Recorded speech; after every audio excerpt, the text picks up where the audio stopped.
అందరికీ నమస్కారం అండి. ఈ రోజున నందిగామ నియోజకవర్గం మా ప్రీతమ నేత తంగిరాల సోమయ్య గారి ఆధ్వర్యంలో అమర్నాథ్ గౌడ్ అమరుడైన సందర్భంగా ఈరోజు 16వ తారీఖు ఆయన చనిపోయిన రోజు గుర్తు చేసుకుంటూ రాష్ట్ర పార్టీ ఆదేశానుసారం అమర్నాథ్ గౌడ్ గురించి మాట్లాడడం జరుగుతుంది.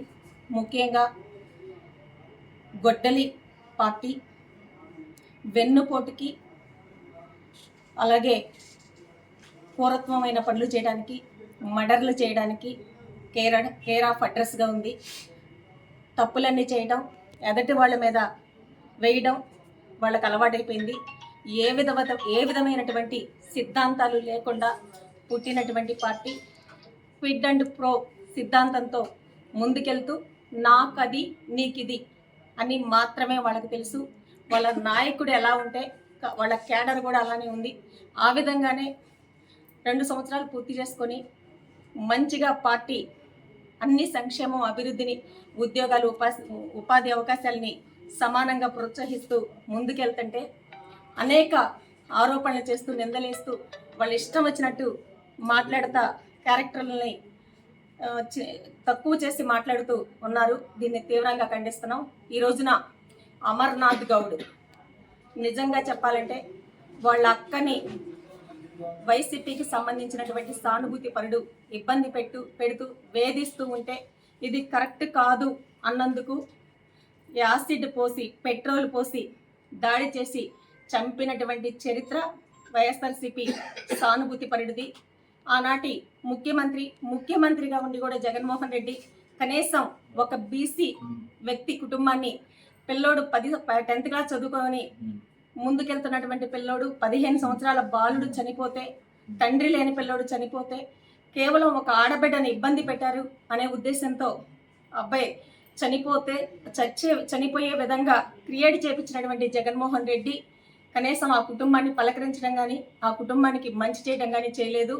కానీ మా తెలుగుదేశం పార్టీ అధినేత, ఈనాటి ముఖ్యమంత్రి వర్యులు, ఆనాడే ప్రతిపక్ష నేతగా ఆ కుటుంబాన్ని పలకరించి ఆ కుటుంబానికి కొంత ఆర్థిక సహాయం, అధికారం లేకపోయినా కూడా 10 లక్షల ఆర్థిక సహాయం ఇచ్చి ఆ ఆడబిడ్డను దత్తత తీసుకొని ఈ రోజు వరకు కూడా అమ్మాయి విద్యాభ్యాసానికి కావలసినటువంటి ఆర్థిక సపోర్టుని ఇస్తూ ఆ కుటుంబాన్ని కాపాడుకుంటూ వస్తుంది తెలుగుదేశం పార్టీ.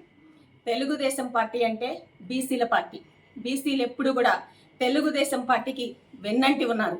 ఆనాడు అనేక మందిని, సుమారుగా 74 మందిని నరికి చంపినటువంటి చరిత్ర వైఎస్ఆర్సీపీ పార్టీది.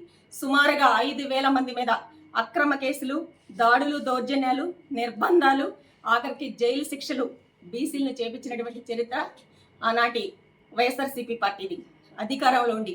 అంతేకాకుండా ఒక చంద్రయ్య యాదవ్ కేవలం జై తెలుగుదేశం, జై చంద్రబాబు నాయుడు అంటున్నందుకు జై జగన్ అని ఒక్కసారి అంటే నీ ప్రాణాలతో వదిలిపెడతా అని చెప్పి పేక మీద కత్తి పెడితే జై చంద్రబాబు నాయుడు అన్నందుకు, బీసీలు తెలుగుదేశం వైపు ఉన్నందుకు అతన్ని నరికి చంపినటువంటి చరిత్ర. అదే పల్నాడులో ఇంకొక జల్లయ్య యాదవ్ని, అలాగే సబ్బం నందన్ సుబ్బయ్య అనే సాలి వాహన కమిటీకి సంబంధించినటువంటి అడ్వకేట్ని చంపేశారు. అనేక మంది బీసీల మీద దాడులు చేశారు. ఆనాటి ప్రతిపక్ష నేతలుగా ఉన్నటువంటి మాజీ మంత్రులు, ఎమ్మెల్యేలు, ఎంపీలు ప్రశ్నిస్తే ఆనాటి రాష్ట్ర పార్టీ అధ్యక్షుడు మాజీ మంత్రివర్యుల్ని సర్జరీ చేయించుకున్నాడు. గుండెకి అనే ఆలోచన కూడా లేకుండా 600 కిలోమీటర్ల రోడ్డు మీద తిప్పి జైల్లో పెట్టినటువంటి చరిత్ర. ఆనాటి ప్రతిపక్ష నేత కొల్లు రవీంద్ర గారిని ఏ విధమైన తప్పు లేకుండా అక్రమ కేసు పెట్టి జైల్లో పెట్టినటువంటి చరిత్ర. ఆనాటి బేద రవిచంద్ర గారు ఎమ్మెల్సీగా మండల్లో ఉంటే అతని మీద అక్కడ ఉన్నటువంటి మంత్రులు, ఎమ్మెల్యేలు దాడి చేయబోయి తన్నులు తిన్నటువంటి చరిత్ర. అలాగే ఇంకో అనేక మంది బీసీ నాయకులు, ఆనాటి మహిళలు ఈ రోజున ఎమ్మెల్సీగా ఉన్నటువంటి పంచముత్త అనురాధ గారిని ఆమెను ఇష్టం వచ్చినట్టు బూతులు మాట్లాడడం, అలాగే మా నాయకురాలు సౌమ్య గారిని అనేక సార్లు క్యారెక్టర్ గురించి తప్పుగా మాట్లాడడం, అలాగే ఇంకొక గౌతు శిరీష గారు, ఇలా అనేక మంది నాయకులను కూడా హింసించినటువంటి చరిత్ర. ఇదేంటని ప్రశ్నించినందుకు ఈ రోజున న్యాయం గెలిచింది, ధర్మం గెలిచింది. ఖచ్చితంగా ఆనాడు మాట్లాడినటువంటి వ్యక్తులందరి వైపున న్యాయం ఉంది కాబట్టి 151ని 11 సీట్లుగా దిగజార్చి గుర్తించారు. బీసీలంతా ఒక్కటై ఏకతాటి మీదకి వచ్చి తెలుగుదేశం పార్టీని గెలిపించి 164 సీట్లు ఇచ్చారు. ప్రశ్నించినటువంటి నాయకులు మొత్తం కూడా ఈరోజు మంత్రులుగా, ఎమ్మెల్యేలుగా, ఎంపీలుగా కొనసాగుతున్నారు. కానీ 150 సీట్లు ఉన్నాయని పొగరతో, అహంకారంతో మీ ఇష్టం వచ్చినట్టు ప్రవర్తన చేసి ప్రజా కోర్టులో మీరు తీసివేయబడి 11 సీట్లకు పరిమితం అయ్యారన్న విషయం ఖచ్చితంగా గమనించాలి. ఈ రోజున ప్రజలందరూ కూడా మరొక్కసారి మేము వస్తామని ప్రజల దగ్గరికి వెళ్ళి మీరు ఓపోతున్నారు. మీరు మళ్ళీ వచ్చేది ఎక్కడికి లేదు. తేహారి జైలుకి వెళ్ళాలి మీరు, లేదా అండమాన్ జైలుకి వెళ్ళాలంటే ఆ జైళ్ళు మాత్రమే మీకోసం, జగన్మోహన్ రెడ్డి కోసం ఎదురు చూస్తున్నాయి అన్న విషయం గమనించాల్సిన అవసరం ఎంతైనా ఉంది. ఈ రోజున ఇంకా జీవితంలో రపా లేదు. అలాగే మీరు పబ్లిక్లోకి, జనంలోకి వచ్చి ముఖ్యమంత్రి అయ్యేది లేదు. ఎప్పటికీ కూడా తెలుగుదేశం పార్టీకే బీసీలు అండగా ఉంటారు. మంచి చేసింది తెలుగుదేశం పార్టీ. ఈరోజు 40 మంది ఎమ్మెల్యేలుగా, 8 మంది మినిస్టర్లుగా, కొంతమంది రాజ్యసభ సభ్యులుగా, కొంతమంది ఎంపీలుగా, ఈరోజు 56 కార్పొరేషన్ల చైర్మన్లు, అన్ని రాజకీయంలో కానీ, పార్టీ పదవుల్లో కానీ సగభాగం వాటాలు ఇచ్చి తెలుగుదేశం పార్టీ ఆదుకుంటుంది. ఎప్పుడు తెలుగుదేశం పార్టీ కుటుంబ సభ్యులుగానే బీసీలు ఉంటారు.